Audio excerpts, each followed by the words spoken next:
স্ত্রীর জন্য শ্বশুর শাশুড়ির খেদমত করা কি ফরজ?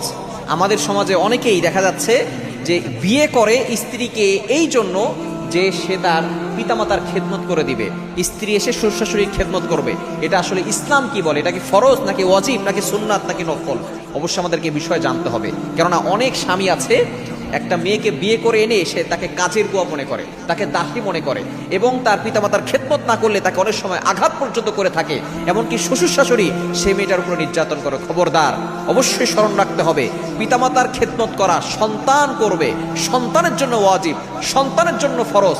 কিন্তু যে বৌমা হিসেবে এসেছে সে শ্বশুর শাশুড়ির খেদমত করা তার জন্য ফরজ না। অনেকে এটা বোঝে না।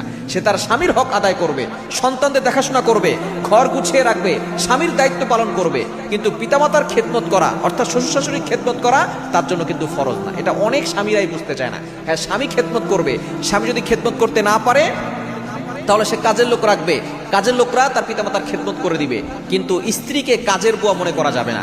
স্ত্রীর অধিকার আছে, স্ত্রীর একটা হক আছে। আপনি স্ত্রীকে এনে কাজের বুয়া বানিয়ে দিবেন, ইসলাম এটাকে সাপোর্ট করে না। নবীজি সাল্লাল্লাহু আলাইহি ওয়াসাল্লামের 11 জন স্ত্রী ছিল, তিনি কখনো কোন স্ত্রীকে ধমক দিয়ে কথা বলে নাই। আর এখন অনেক স্বামীরা আছে স্ত্রীর উপরে আঘাত করে যে আমার পিতামাতার খেদমত তুমি করো না কেন? খেদমত আপনি করবেন, আপনার স্ত্রী করবে না। যে অবশ্যই হ্যাঁ, স্ত্রী তার স্বামীর মন রক্ষা করার জন্য স্বামীর পিতামাতার সাথে সুন্দর আচরণ করবে, এটাই হচ্ছে ইসলামের বিধান। সে যেহেতু একটা ঘরে এসেছে, ওই ঘরের প্রত্যেকটা সদস্যের সাথে সুন্দর আচরণ করবে, যতটুকু পারে তার সামর্থ্য অনুযায়ী, তার অ্যাবিলিটি অনুযায়ী সে তাদের কাজকর্ম যতটুকু পারে করে দিবে, কিন্তু তাকে এটা নিয়ে জোর করা যাবে না। এটা তার জন্য ফরজ না। সে নিজের থেকে করবে, সে সওয়াব পাবে, এবং তার জন্য যে না করলে তাকে বাধ্য করা হবে, তাকে পিটাতে হবে, মারধর করতে হবে, আঘাত করতে হবে, এটা ইসলাম সাপোর্ট করে না। এজন্য অবশ্যই আমাদেরকে এই বিষয়ে সতর্ক থাকতে হবে।